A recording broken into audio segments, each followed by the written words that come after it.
Skims is creating the next generation of underwear and bras for every body. Skims bras are worth the hype for the amazing shape and support they give. But I wasn't expecting how comfortable they are, and sometimes that can be difficult to find. I tried the Fits Everybody t-shirt bra from Skims, and hands down, it's the best t-shirt bra I've ever owned. Skims bras are made with innovative technology to give you the best shape and support. Plus, every bra is designed with the comfiest and softest materials, so you'll feel like you're wearing nothing at all. Skims offers a complete system of bra solutions for every need and style. Skims bras are available now in 62 sizes, from 30A to 46H. Believe the hype. Skims has over 100,000 5-star reviews for a reason. Skims bras are now available at skims.com. Plus, get free shipping on orders over $75. If you haven't yet, be sure to let them know we sent you. After you place your order, select Podcast in the survey, and select our show in the drop-down menu that follows. And if you're looking for a gift for your Valentine or for yourself, Skims just launched their best Valentine's shop ever, also available at skims.com. This episode deals with disturbing material, particularly now in light of the thousands of remains of indigenous children found in unmarked graves across North America. We discuss the discovery of mainly indigenous human remains, including those of children, and a description of the state in which some of those remains were found.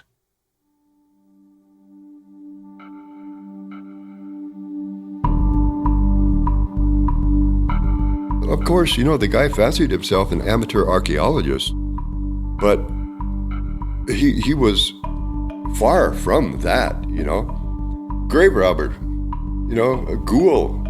That's what the guy was.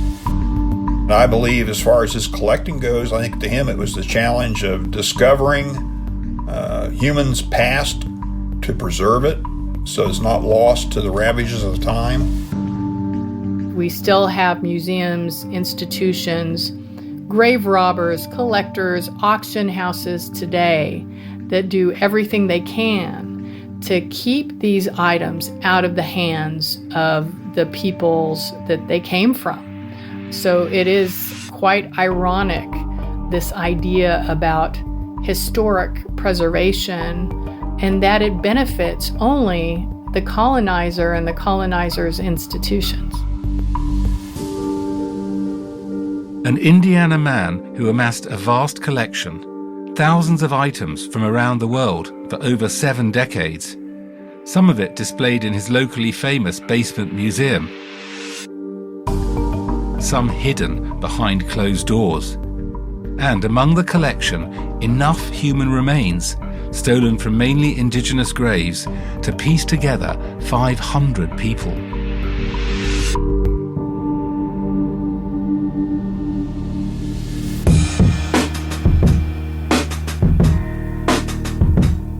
Hi, I'm Ben Lewis.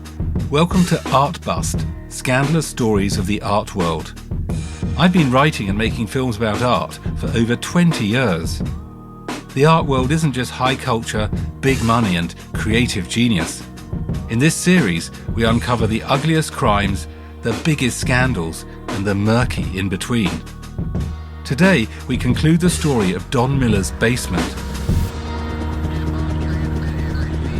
and the FBI takeover of his farm that made international news. I was not prepared to open boxes and cabinets and continually throughout the day encounter more and more human remains. That's all we were, was dinosaur bones to the guy. But to us, those are people. It's a contemporary story rooted in colonialism and part of a history of stealing indigenous human remains approved and encouraged by various institutions, including museums. But how did a private collector in rural Indiana, a nonagenarian named Don Miller, even get on the FBI's radar and lead to the largest single recovery of cultural property in FBI history?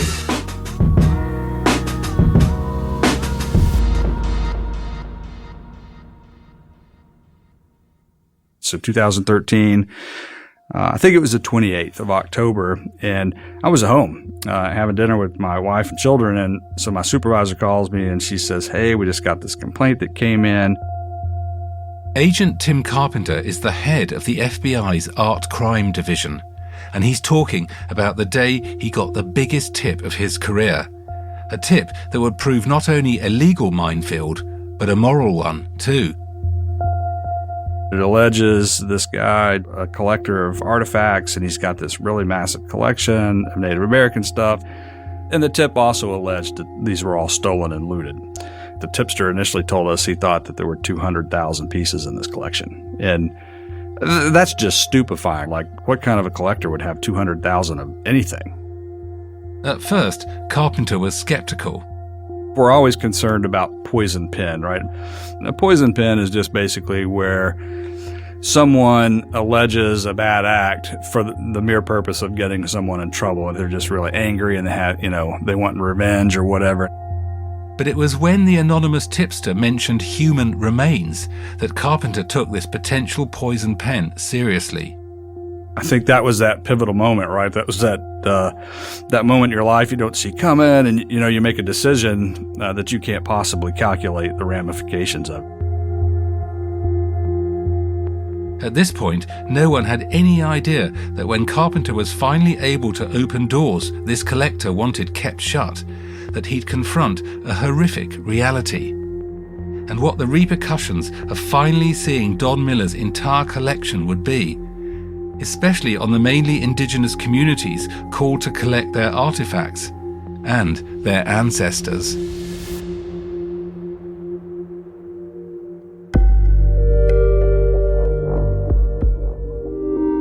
About 5 months after that anonymous tip came in, after Carpenter spoke to a bunch of people who knew Don, he finally got to see the collector and the collection for himself, thanks to a bit of creative thinking.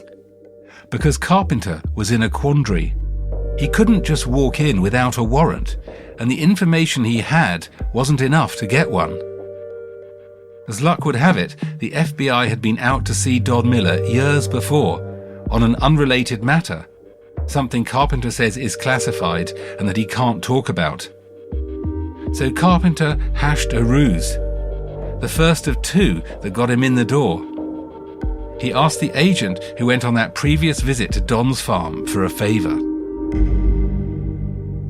Just call him up and tell him you want to come out, and just follow up with him. And just tell him, by the way, there's another agent in the office here that works with me who is an avid collector. The plan worked. Don agreed to the visit, not knowing it was his collection under investigation. He lives out in the country on a lot of acreage, and just as we pull up, he's got artifacts laying around out in the yard. And we get up to the door. Now, it was a replica, but he has this massive terracotta warrior statue at the front door, and he's got all these things. And then he invites us in, and we go in the house, and you could just tell, like, okay, Houston, we've got a problem. There's stuff everywhere. He's got artifacts crammed into every nook and cranny. There's stuff everywhere. And that's just on the main level, and that didn't even really, belie the true scope of this thing.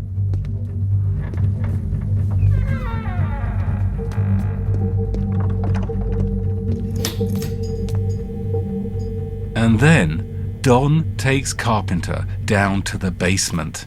And so as I'm walking down the step, the kind of room unfolds in front of you, if you will, and that's when I was just like, what in the heck is going on here? As I walk into this space, and it's just row after row after row of stuff, artifacts, and it is immediately clear that this is from all over the world. There is so much of it. There was just these little narrow pathways you had to walk, and I was like, my God, we can't even walk in here. He's got shelves from floor to ceiling lining all the walls. All the shelves are full. They're all placarded, so he's got labels up to tell you, oh, these are from South Dakota, these are from Peru, these are from Mexico, what have you. Carpenter had never seen anything like it, in scope and in sheer volume. And I think my wheels were instantly turning like, oh my God, what am I going to do now, right? Because it's this, you can't unring the bell. I'm here, I'm seeing it. There are clearly problematic pieces in here that are likely illegal. Carpenter was pretty sure Don Miller acquired some of these artifacts through unauthorized digs and in violation of several state and federal laws and international treaties.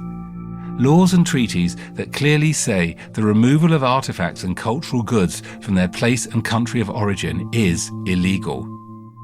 And even though some of Don's collecting happened before these laws and treaties, when it wasn't necessarily illegal to have an Egyptian sarcophagus or pre-Columbian pottery, Don's collecting continued after they came into effect. While all of this was running through Tim Carpenter's mind, Don Miller was walking the agent around the room, very at ease among his collection, leading Carpenter from display case to display case. He was giving me statements along the way, right? He was making statements that incriminated him in this illegal activity because he was happy to tell me he dug this up on this reservation and I was in Haiti and I took this, cannonball out of Haiti and put it in my luggage and I'm just soaking it all up. I'm just talking to him like, oh, that's fascinating. What about this piece? But Carpenter knew there was some stuff Don wasn't being all that open about.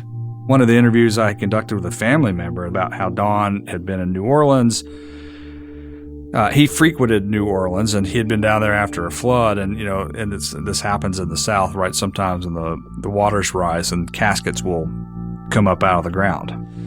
So according to the story, Don had found one of these caskets that had floated up and opened it and took the skull out of the casket and brought it home with him. It was very dark and you're kind of like, what in the heck is going on with this guy? Like, what kind of guy is this? Look, Don was friendly. He was very nice. He was cooperative. He wanted to show off the collection, but I did take away, right? Something that I noted that first day is we didn't see any human remains as he's walking us around his kind of collection space, if you will. Now, there were doors that were closed, but remember, we're there as a guest, right? On his, he's going to show us what he wants to show us. The family member who told Carpenter about the New Orleans story had shown him pictures of skulls on a shelf. Carpenter knew he had to come back. He still did not, on that second visit, still did not show us these rooms that had the human remains in them, right? But on this second visit, Don did show Carpenter another room. And so now we did go into one space that we didn't see in the first visit that had some bowls that he basically like a hodgepodge where he had put, like there were some teeth and all kinds of stuff in these little dishes. It wasn't a human skull. It was teeth in a bowl. But it was enough. We feel like we have probable cause, right? We have these few things that we've seen. We have all of these witness statements from people who have seen those other rooms. On one hand, you're dealing with this guy, and he's super nice, and he's really intelligent, and he's got this really amazing background. This guy, some would consider a hero, right, because of his time with the Manhattan Project, and all of these things and then we're getting all these other kind of allegations, and we're corroborating it, right? And we're finding evidence that these things might be true. And so, what kind of guy is this, right? Who does that? Who goes and opens up a casket and pulls somebody's head out of there and takes it home? I'm Kareem Maddox, and I've been playing basketball since I was 4 years old. This year, I'm training for the Tokyo Olympics and wondering what it means to be an Olympian. We didn't want to be used as some sort of political tool. And what the Olympics mean to all of us. If one of us can win a gold, then it will mean a lot to the people all over the world. Because the Olympics have always been about more than just sports. I do think that I achieved my greatness here. Subscribe to The Greatness with Kareem Maddox. That's me. Produced by USG Audio and Transmitter Media.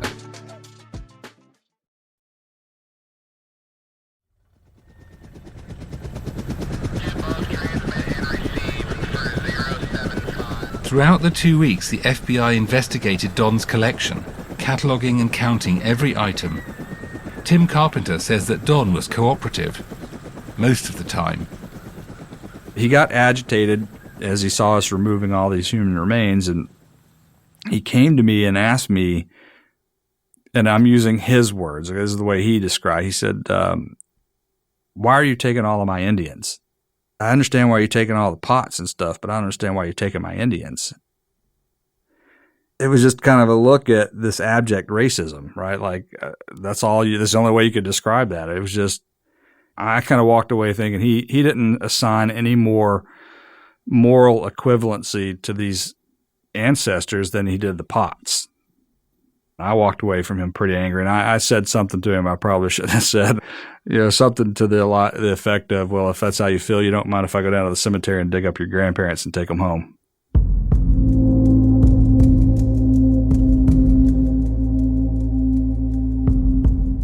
At the end of their 2-week operation, after counting every artifact and object in Don Miller's collection, our ultimate count was right at 42,000. That includes 2,000 human bones. The FBI confiscated 7,000 items that they suspected were taken illegally, that violated national or international laws and treaties. That included all of the human remains. Surprisingly, it isn't necessarily illegal to possess human remains in the US, and in Don Miller's case, it would have been next to impossible to figure out what was taken illegally and what wasn't. Don actually handed over his collection to the FBI voluntarily. It wasn't until 1990, after decades of lobbying by Native Americans, that a law was passed to specifically address the looting and repatriation of indigenous remains. It's actually not surprising that we need a law to protect Native American ancestors and other belongings, because this country was founded on the dispossession of Native people. So for me, it's not surprising, and I'm grateful that the law exists. Shannon O'Loughlin is a citizen of the Choctaw Nation of Oklahoma and is the executive director and lawyer for the Association on American Indian Affairs. What is surprising to me more is that after 30 years of having this law, that there are still institutions and peoples fighting against the repatriation, even understanding the horrendous history of taking and theft of Native American belongings, and simply refusing to give them back. That's what surprises me. But the Native American Graves Protection and Repatriation Act, or NAGPRA, is limited. It doesn't provide protection for those same types of items that the federal government has declared are sensitive items, if they're held by a private individual or an entity who hasn't taken any federal monies. So that crucial law didn't apply to Don's collection of human remains. Instead, the FBI had to rely on a hodgepodge of other state and federal laws around how and where Don did his digging.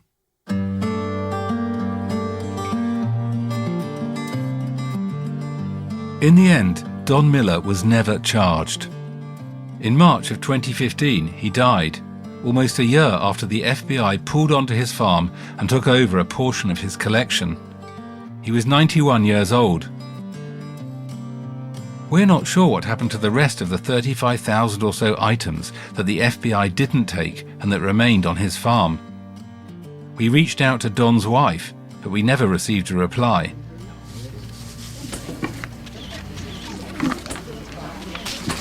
Thank you very, very, very much for all the work that you have done, and for recuperating these archaeological pieces that are part of our heritage, part of our history, part of what we are as Colombians. The FBI is still working on repatriating many of the 7,000 pieces taken from Don's collection. Agent Tim Carpenter says they've returned about 40% of the items. 38 antiquities, including pottery, were given back to Colombia. Hundreds of items, like armor, figurines and tools, were returned to China. artifacts were also sent back to countries like Haiti and Canada. And as for all the indigenous remains, there have been 2 repatriations in the US so far. One with the Hopi tribe in northeastern Arizona, and the other repatriation with the Mandan, Hidatsa and Arikara Nation, the Lower Brule Sioux tribe and the Crow Creek Sioux tribe.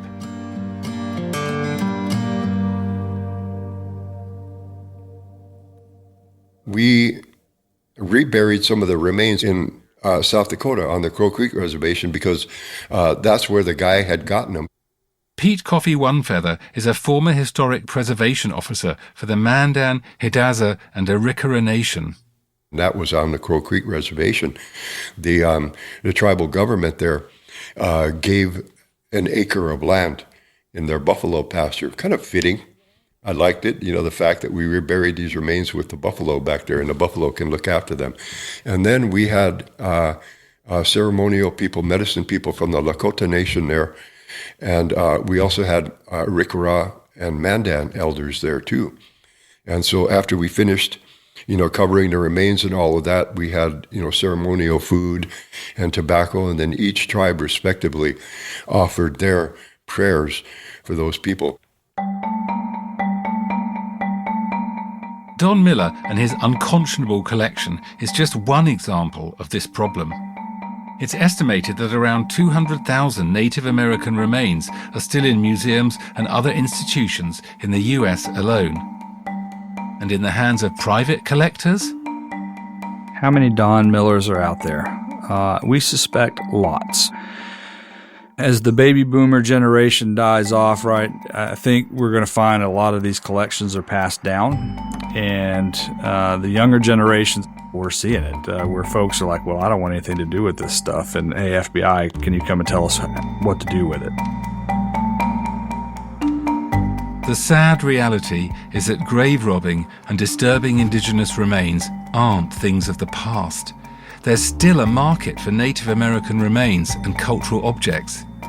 Indigenous peoples continue to fight to protect their ancestors and their sacred sites. I don't understand why there hasn't been a stronger change of perception in American culture about Native American items and objects. Still today, there are, especially in the spring, there was just this slew of auctions, both domestically and internationally, selling sensitive Native American objects. Those auction houses, those collectors won't talk with us.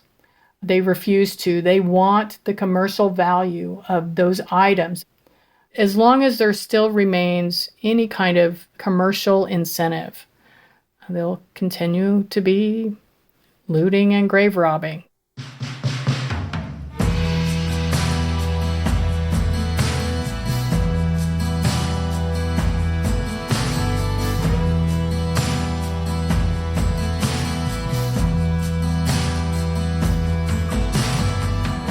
You might think I hate this world, the world of art and galleries and museums and collectors, criticizing it like I do, like this series has. But actually, I love it deeply. I love it so much I can't stand to see it misused, disrespected, faked, or manipulated. And here we are with this episode at the most extreme line that collecting can cross. The body parts of people from one culture dug up from their graves by people from another culture. It's the most gruesome crime you can commit in the fields of art, artifacts, museums, and collecting. And after a long time covering this world, a lot of change still needs to happen, especially, as Shannon said, around indigenous remains and artifacts. And it needs to happen faster. I also think we're getting better at understanding when collecting goes too far and when we step over the legal and moral line.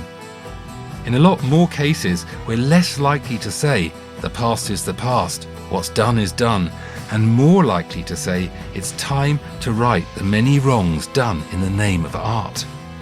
And there are still many wrongs. When it comes to art crimes, scandals, and the murky in between, we've barely scratched the surface.